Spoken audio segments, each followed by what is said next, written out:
তো আমরা আজকের ক্লাসে দেখব কনসিস্টেন্ট ডিফরমেশন মেথড দিয়ে একটা ইনডিটারমিনেট ফ্রেম অ্যানালাইজ করা। ঠিক আছে, তো এখানে একটা ফ্রেম দেখতে পাচ্ছ যেটাতে হচ্ছে এ আর সি তে দুইটা হিঞ্জ সাপোর্ট আছে, আর বিম এ বি তে একটা ইউনিফর্মলি ডিস্ট্রিবিউটেড লোড আছে যেটা ম্যাগনিটিউড হচ্ছে 8 কিলো নিউটন পার মিটার। এখন এর কোশ্চেন হচ্ছে এটা অ্যানালাইজ করতে হবে। তো অ্যানালাইজ করতে গেলে তো আমাদেরকে আগে রিঅ্যাকশন গুলো ক্যালকুলেট করে নিতে হবে, তাই তো? তো এখন আমাদের স্টেপ গুলো কি, কেউ কি বলতে পারবা স্টেপ গুলো কি ছিল? এটা একই আসলে, মানে বিম ফ্রেম ট্রাস যেটাই বলো না কেন, ট্রাসের জন্য একটু মেথডটা ডিফারেন্ট। সেটা কেন? কারণ আমরা দেখছি ওটাতে আমরা ডিফ্লেকশনটা ক্যালকুলেট করি ডিফারেন্ট ওয়েতে। ডিফারেন্ট ওয়ে মানে ট্রাসের জন্য শুধু এক্সিয়াল ফোর্সটা ইফেক্টিভ হয়, তাই না? এই কারণে আমরা তখন এক্সিয়াল ফোর্সের ইফেক্টটা কনসিডার করে করছি। আদারওয়াইজ একই ডিফ্লেকশনটা কিভাবে ক্যালকুলেট করব সেটা ডিফারেন্ট, কারণ ফ্রেমে আর বিমে হচ্ছে ফ্লেক্সারালের ইফেক্টটা হয় তোমার, ফ্লেক্সারালের ইফেক্টটা কনসিডার করি, আর ট্রাসে আমরা এক্সিয়াল ইফেক্টটা কনসিডার করি। তো সেটা আলাদা, কিন্তু এখানেও তোমার ওই এটাকে একটা মানে কত ডিগ্রি ইনডিটারমিনেট স্ট্রাকচার সেটা আগে আমাদেরকে ইভালুয়েট করতে হবে। তারপরে আমাদেরকে যত ডিগ্রি ইনডিটারমিনেট স্ট্রাকচার ততটা রিঅ্যাকশনকে আমার রিডান্ডেন্ট করতে হবে, বা সেটাকে আমাদের রিপ্লেস করে প্রাইমারি আননোন দিয়ে সাবস্টিটিউট করতে হবে। এবং তারপরে আমরা কম্প্যাটিবিলিটি ইকুয়েশন ডিরাইভ করে, কম্প্যাটিবিলিটি ইকুয়েশনটা আমরা কোথায় ডিরাইভ করি? যে পয়েন্টে আমরা যে কনস্ট্যান্টের জন্য কনসিডার করি ওই কনস্ট্যান্টটা আমরা যে পয়েন্টে ধরি ওই পয়েন্টের কম্প্যাটিবিলিটি ইকুয়েশন থেকে আমরা একটা ইকুয়েশন পাই, এবং যতগুলো ডিগ্রি অফ রিডান্ডেন্সি ততগুলো আমাদের ইকুয়েশন থাকে। সেখান থেকে আমরা এই আননোনটা সলভ করে ফেলতে পারি। আননোনটা বের করা মানে হচ্ছে রিঅ্যাকশন ক্যালকুলেট করা।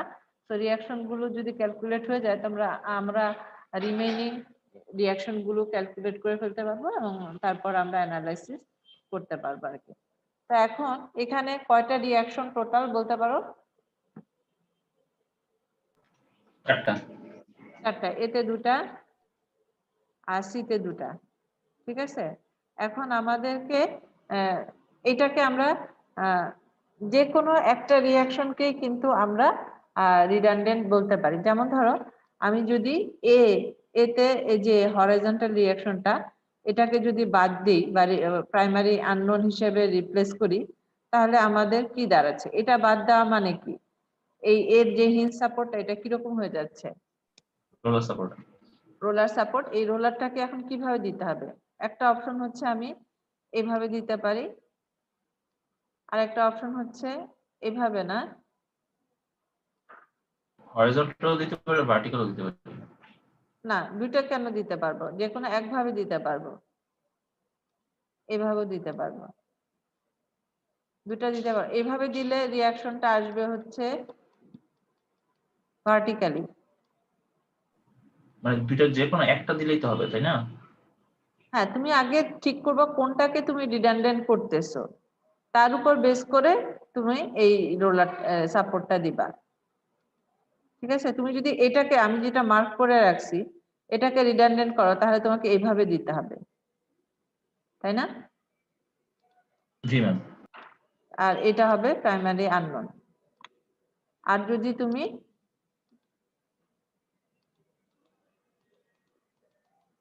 মুছে নেই, যদি তুমি এভাবে করো এটাকে রিডান্ডেন্ট করো তাহলে তোমাকে রোলার সাপোর্টটা দিতে হবে এভাবে, কারণ রোলার সাপোর্টের যে প্লেনটা এই প্লেনের পারপেন্ডিকুলারলি রিঅ্যাকশনটা ডেভেলপ করে, তাই তো?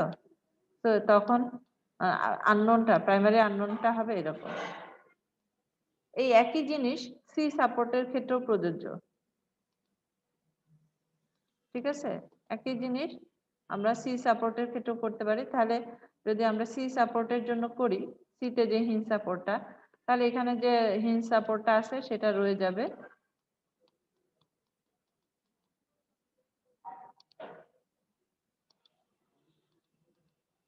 এখন আমরা যদি এটাকে রিডান্ডেন্ট করি, এই ভার্টিক্যালটাকে রিডান্ডেন্ট করি, তাহলে কি হবে? রোলার সাপোর্ট হবে, রোলার সাপোর্ট হবে এখন আমাদেরকে, এটাকে রিডান্ডেন্ট বলছি, তার মানে প্রাইমারি আননোনটা হবে এরকম, আর রোলারটা তার মানে দিতে হবে এইভাবে।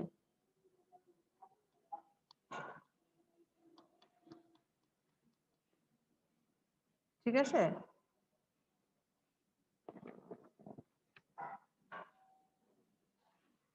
কারো কোনো কোয়েশ্চেন?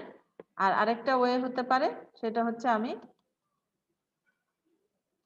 এটাকে না এটাকে রিডান্ডেন্ট করতেছি, এটাকে না, তাহলে আমাদের এটাকে রিডান্ডেন্ট করলে আমাদের রোলার সাপোর্টটা এইভাবে দিতে হবে। বোঝা যাচ্ছে এটা রোলার, এটা হচ্ছে প্রাইমারি আননোন। তার মানে আমরা 4 ভাবে কিন্তু রিলিজ স্ট্রাকচারটাকে করতে পারি। ক্লিয়ার সবার কাছে? জি ম্যাম। আচ্ছা, এখন আমরা দেখি আমরা কোন ভাবে আসলে করতেছি। যেটা বলা আছে এখানে ডিগ্রি অফ রিডান্ডেন্সি যেহেতু 1, আমরা এই ফোর্সটাকে, এই যে হরাইজন্টাল, দেখো এটা রোলার দিছি, তার মানে আমরা কোনটাকে রিডান্ডেন্ট করছি, এইখানে যে হরাইজন্টাল রিঅ্যাকশনটা, এটাকে আমরা প্রাইমারি আননোন ধরছি। ঠিক আছে? এখন তাহলে আমাদের যেহেতু একটা প্রাইমারি আননোন, একটা রিঅ্যাকশন, একটা ইকুয়েশন লাগবে। ইকুয়েশনটা হচ্ছে, এটাকে আমরা x1 বলতেছি, ডেল্টা 1 এটা হচ্ছে কম্প্যাটিবিলিটি কন্ডিশনের জন্য ডায়াগ্রামটা। যাই হোক, আমাদের ইকুয়েশনটা হবে এটা, এবং আমাদের কম্প্যাটিবিলিটি ইকুয়েশনটা আসলে কোথায় করছি, আমরা সি তে ধরছি প্রাইমারি আননোন। সো সি তে এই হরাইজন্টাল বরাবর কোনো ডিফ্লেকশন আছে কিনা সেটা, যেহেতু এখানে একটা হিঞ্জ সাপোর্ট ছিল, তার মানে সিতে কিন্তু কোনো হরাইজন্টাল ডিফ্লেকশন হবে না, তার মানে ডেল্টা এইচসি হচ্ছে 0। এটাই হচ্ছে আমাদের কম্প্যাটিবিলিটি ইকুয়েশন, কম্প্যাটিবিলিটি কন্ডিশন। এই কন্ডিশন থেকে আমরা এই যে এই ইকুয়েশনটা পেলাম। ঠিক আছে? কারো কোনো কোয়েশ্চেন?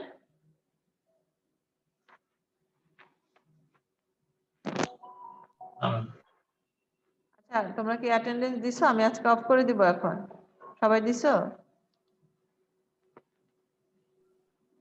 জি ম্যাম।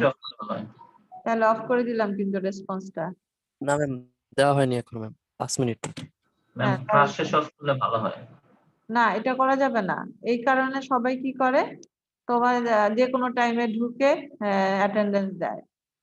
এটা তো তা না, তোমাকে ক্লাসে শুরু থেকে থাকতে হবে, তাই না? তো দিয়ে দাও। তো সবাই তখন মনে করে যে অ্যাটেন্ডেন্স যে কোনো টাইমে দিলেই হবে। এরকমই আগে করছি, করে দেখলাম যে বিষয়টা ঠিক হচ্ছে না, এবং সবাই টাইম মতো ক্লাসে আসে না।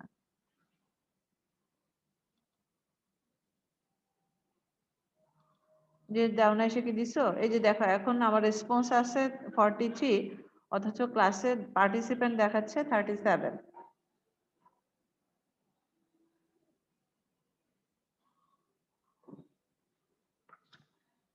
দিছো? এখন একজন দিছো মনে হয়। এবার আমি অফ করে দিলাম। জি ম্যাম, দেওয়া শেষ। ওকে, আচ্ছা। এখন তাহলে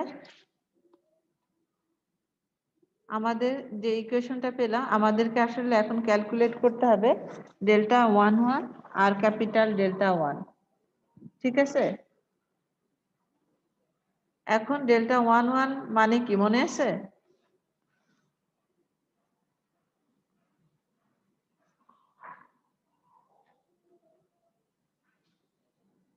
ডেল্টা 1 মানে কি মনে আছে? কোথায় ডিফ্লেকশনটা হবে সেটা। ফার্স্ট সাবস্ক্রিপ্টটা ডিনোট করে হচ্ছে কোথায় এবং কি রকম, সেটা হরাইজন্টাল না ভার্টিক্যাল না রোটেশন, এবং কোন পয়েন্টে।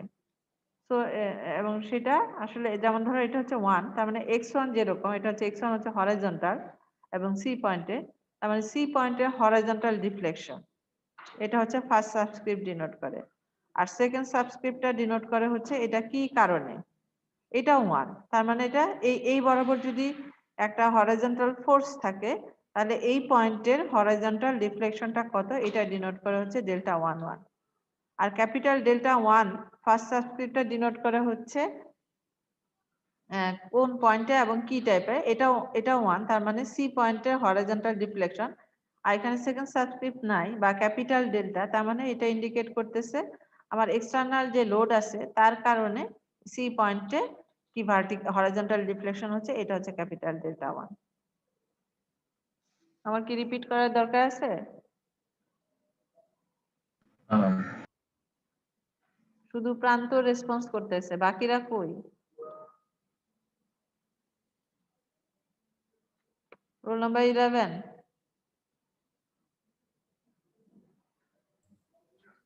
জি ম্যাডাম। হ্যাঁ আসো, রেসপন্স করো না কেন? ম্যাডাম শুনতেছি। বুঝতে পারতেছো? জি ম্যাডাম। Roll number 96। 96 কে? Yes madam. হ্যাঁ বুঝতে পারতেছো, ফলো করতে পারতেছো? জি ম্যাডাম। আর কে আছে তোমাদের নামগুলো ভুলে গেছি, মানে ভুলে গেছি মানে যা মনে আছে কোনটা কোন সেকশনে, কোন জন কোন সেকশনে এভাবে করে মনে নেই। কি জানি মুশফিক বিনতে হান্নান আছো নাকি, নাকি বি সেকশনে?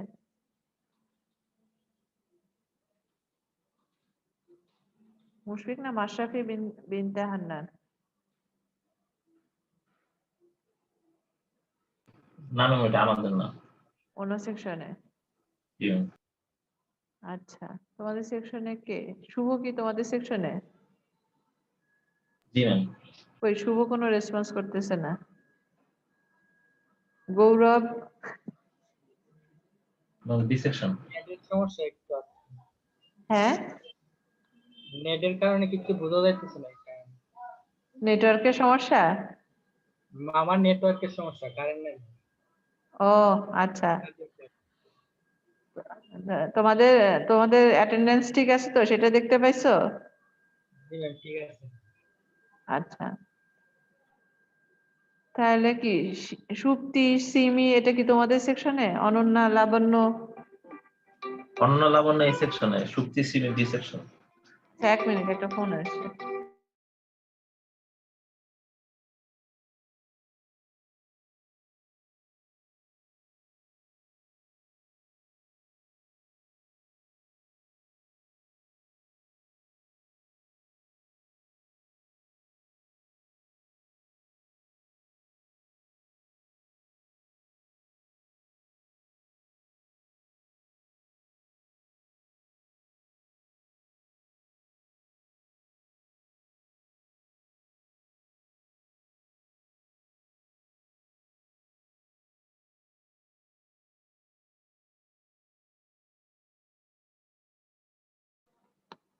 আচ্ছা তো সব আসো তোমরা, কি জানি অনন্যা লাবণ্য তোমরা আসো নাকি? জি ম্যাম। লাবণ্য তো রেসপন্স করলো ম্যাম। না ওই যে ফোন আসছিল তো সেই জন্য। আচ্ছা তো তোমরা না বুঝতে পারলে বলবা, বা বুঝতে পারলেও রেসপন্স করবা, আদারওয়াইজ তো আমি ভাববো যে তোমরা ক্লাসে ঢুকে গায়েব হয়ে গেছো। আচ্ছা এখন তাহলে আমাদেরকে এই কোএফিসিয়েন্ট গুলো ক্যালকুলেট করতে হবে। ডেল্টা 1 1 আমরা জানি এটা হচ্ছে m1 m1 বাই EIdx, ঠিক আছে? এখন m1 হচ্ছে কোনটা, আমাদের রিলিজ স্ট্রাকচার যেটা ছিল, রিলিজ স্ট্রাকচারটা ছিল দেখাই এরকম, ঠিক আছে? এখানে যদি আমি x1 ইকুয়ালস টু 1, x1 ছিল সি পয়েন্টে হরাইজন্টাল একটা প্রাইমারি আননোন যেটা, সেটা এটা যদি 1 বসাই তাহলে আমার যে ডিফ্লেকশনটা হবে সেটা। তো এটাই তো হচ্ছে m1 এর জন্য লোডিং ডায়াগ্রাম, তাই না?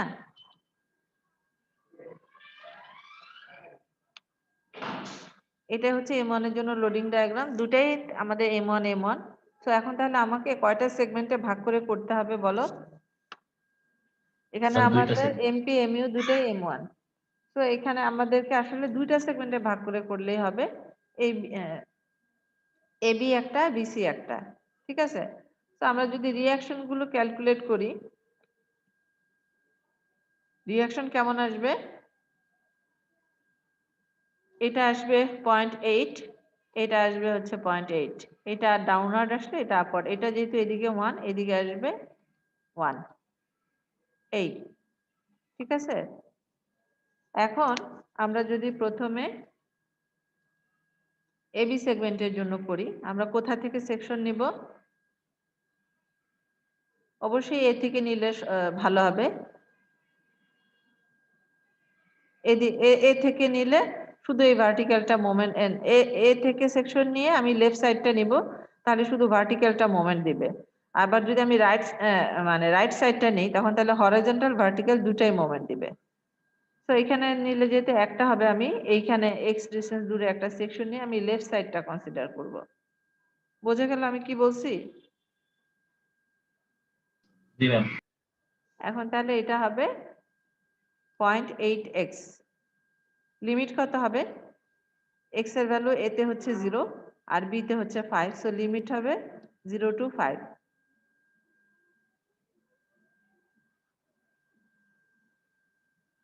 ঠিক আছে? এটা যদি ঠিক থাকে, এখন আমি বিসি সেগমেন্ট নিব। এখন আমি সি থেকে এক্স ডিসটেন্স দূরে একটা সেগমেন্ট নিব এবং নিয়ে আমি নিচের পার্টটা কনসিডার করব, তাহলে শুধু ভার্টিক্যাল হরাইজন্টালটা মোমেন্ট দিবে, ভার্টিক্যালটা মোমেন্ট দিবে না। এখন তাহলে এটা হবে হচ্ছে -x, ঠিক কি না? এখন তাহলে ডেল্টা 11 ক্যালকুলেট করো দেখি, ডেল্টা 11 কত আসে?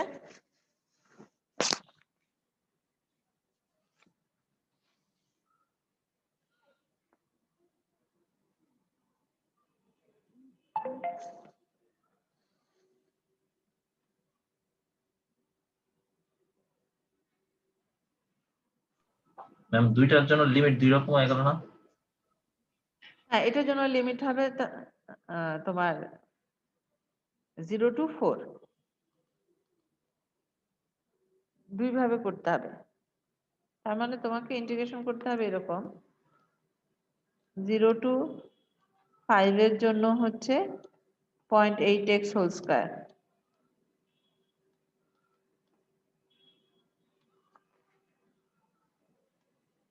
মেইনলি এক্সটার্নাল লোডের জন্য তো ইকুয়েশনটা বের করুন। ওটা পরে করবো, ওটা ক্যাপিটাল ডেল্টা 1, আমি তো এখন ডেল্টা 11 করতেছি। জি ঠিক আছে? এইটা প্লাস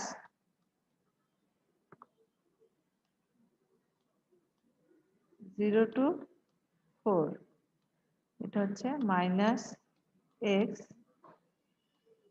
হোল স্কয়ার, আমি dx বাই ei লিখি নাই আর কি। ঠিক আছে? এটা হচ্ছে dx বাই ei, এটাও dx বাই ei, ei টা লিখি নাই আর কি। যাই হোক, এখন ইন্টিগ্রেট করো। 1 আছে 21.33, হ্যাঁ ডেল্টা 11 21.33। দেখি 48 আসলো তো। হ্যাঁ মানে জাস্ট ডেল্টা ও দুইটা।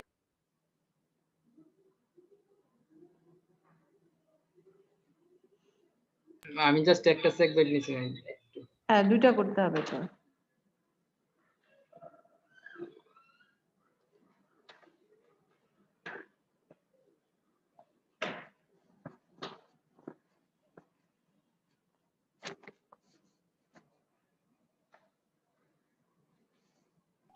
জি ম্যাম ঠিক আছে। তো এটা আসলো 48 ei। এখন আমি কিছু হেল্প করার আগে তোমরা একটু ক্যাপিটাল ডেল্টা 1টা করার ট্রাই করো তো। ক্লাসের টাইম অবশ্য শেষ হয়ে যাচ্ছে, আজকে এটা শেষ করব। মেইন ফিগারটা যদি একটু নিয়ে আসি।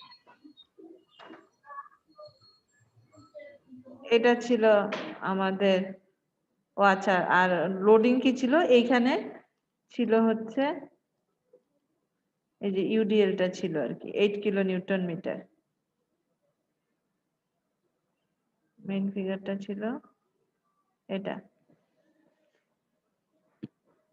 এটাকে আমরা x1 ধরছিলাম।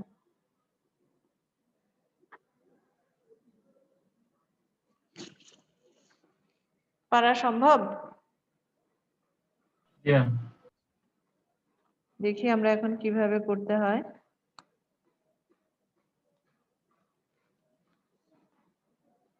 M1 এর জন্য লোডিং ডায়াগ্রামটা তো আমরা আগেই করছি। এখানে 0.8, এটা 0.8, এটা 1 এরকম আসছে। আর তো M1 এর জন্য আমরা দুইটা সেগমেন্ট করে করতেছি। আমাদের আসলে আগে দেখে নিতে হইতো দুইটা সেগমেন্ট হবে কিনা। আমরা বুঝতে পারতেছি কারণ ইউডিএলটা পুরাটা জুড়েই আসে।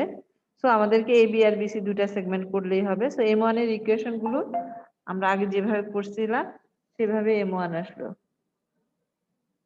ঠিক আছে? তো এটাতে কোনো Yeah. চেঞ্জ আসবে না কারণ আমরা সেগমেন্টের কোনো চেঞ্জ আসতেছে না। এমপির জন্য ইকুয়েশন ছিল এরকম, ডায়াগ্রাম ছিল এরকম। এখন তাহলে এটার জন্য আমাদেরকে কি করতে হবে? এই রিঅ্যাকশনটা কত আসবে? টোটাল লোড আছে আমাদের এখানে 40, সো এটা 20 কিলো নিউটন করে আসবে। কোনো ল্যাটারাল লোড নাই, এটা 0 আসবে। তো এখন তাহলে আমাদেরকে এবি সেগমেন্টটা আমরা নিছি এইখান থেকে এক্স ডিসটেন্স দূরে, এ থেকে এক্স ডিসটেন্স দূরে। তাহলে এখন ইকুয়েশনটা কি হবে? 20x 20x minus 4x 4x square. Square. Limit তো একই, 0 to 5। আর এটার জন্য আসবে হচ্ছে কি 0 না? বিসি পার্টের জন্য। জি ম্যাম, জি। তাহলে এটা গেল এই। এখন তাহলে যদি আমরা এটাকে ইন্টিগ্রেশন করি, একটা পার্টের জন্য আসবে আরেকটা পার্টের জন্য 0 আসবে। এই ইন্টিগ্রেশনটা করো, কত আসে?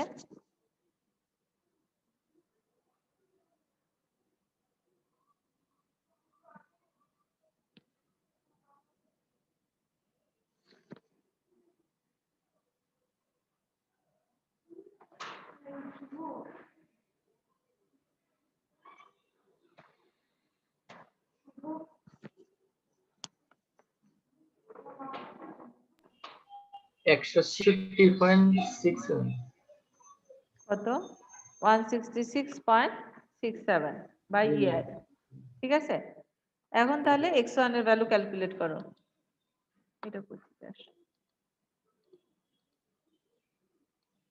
এই ভ্যালুটা ডায়াগ্রামটা করতে আসলো। ও এটা মনে হয় ওই মোমেন্ট ডায়াগ্রাম। আচ্ছা যাই হোক, ইকুয়েশনটা করো।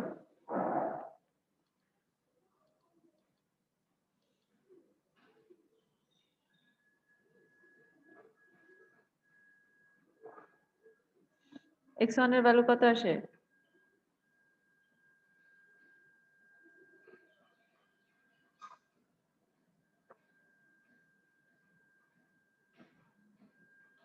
-3.47। -3.47। তো আমরা এটা ডান দিকে ধরছিলাম, এটা আসলে ডান দিকে না, এটা বাম দিকে। এখন তাহলে আমরা বাকি রিঅ্যাকশন গুলো ক্যালকুলেট করতে পারবো না? দেখো তো এরকম আসে কিনা। জি ম্যাম।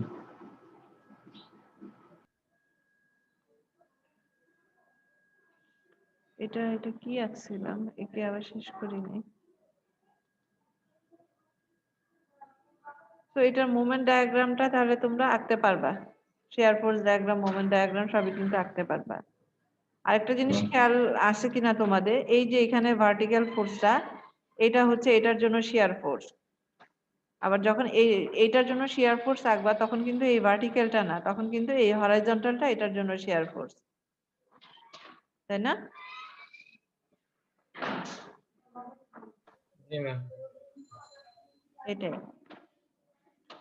তো এটা আঁকলা তোমাদের জন্য অ্যাসাইনমেন্ট দেওয়া আছে।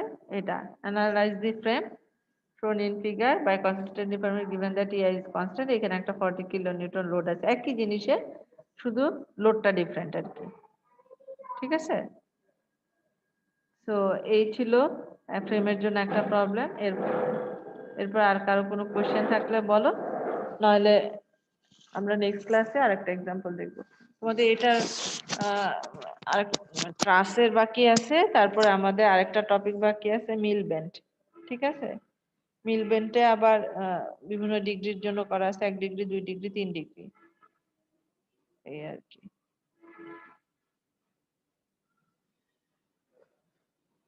বলো, কারো কোনো কোশ্চেন আছে কিনা বলো।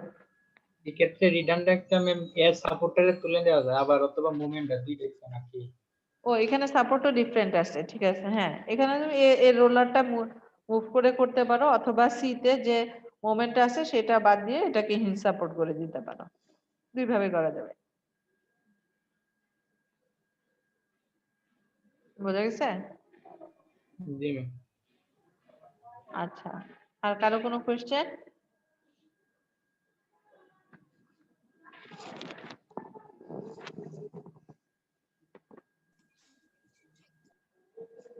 আর যদি কোনো কোয়েশ্চেন না থাকে তাহলে আজকে এখানে এন্ড করতেছি। ম্যাম আমাদের এক্সাম কিভাবে হতে পারে বা কি অবস্থা ম্যাম একটু মানে যদি জানাতেন। কিভাবে কিভাবে মানে এক্সাম? অফলাইনে বা অনলাইনে হবে ম্যাম? কালকে তো ইউজিসি একটা নোটিশ দিচ্ছে। ইউজিসি মিটিং হচ্ছে? আমি আসলে জানি না, আমাদের কোনো মিটিং হয় নাই। আর আমি একটু ঢাকার বাইরে আছি, আমি একটু বলতে পারো যে একটু ডিটাচ, শুধু তোমাদের ক্লাসগুলো নিচ্ছি আর কি। আমি কালকে ব্যাক করব, কালকে সকালে। তো এর মধ্যে হয়তো মানে তোমাদের টার্ম ফাইনাল সেমিস্টার ফাইনাল এক্সামটা কিরকম হবে, তাই তো? জি ম্যাম, হ্যাঁ, ইউজিসি নোটিশ দিচ্ছে ম্যাম 24 মে আগে কোনো পরীক্ষা হবে না, মানে ফাইনাল বা কুইজ বা সামথিং লাইক এরকম কিছু মানে হবে না অনলাইনেও নাকি? নেওয়া যাবে না এরকম বলছে? অনলাইনে কোনো পরীক্ষা নেওয়া যাবে না। তাহলে তো বাধ্য তোমাদের অফলাইনে নিতে হবে। ইউজিসি বললে তো শুনতে হবে সেটা। ম্যাডাম ইউজিসি অনুরোধ করা হয়েছিল ম্যাডাম, মানে কোনো নির্দেশনা নাই একটা। অনুরোধ মানেই তো এই নির্দেশনা, বুঝছো না? অনুরোধ মানেই তো সেটা। ইউজিসি অনুরোধ করা মানে সেটা আমাদেরকে শুনতে হবে। ম্যাম তাহলে কি এতদিন আমরা বসে থাকবো, ভার্সিটি কি করবে বা ডিসিশন, এটা আর কি জানার দরকার ছিল আমাদের। আমি আসলে ঠিক জানি না, বুঝছো?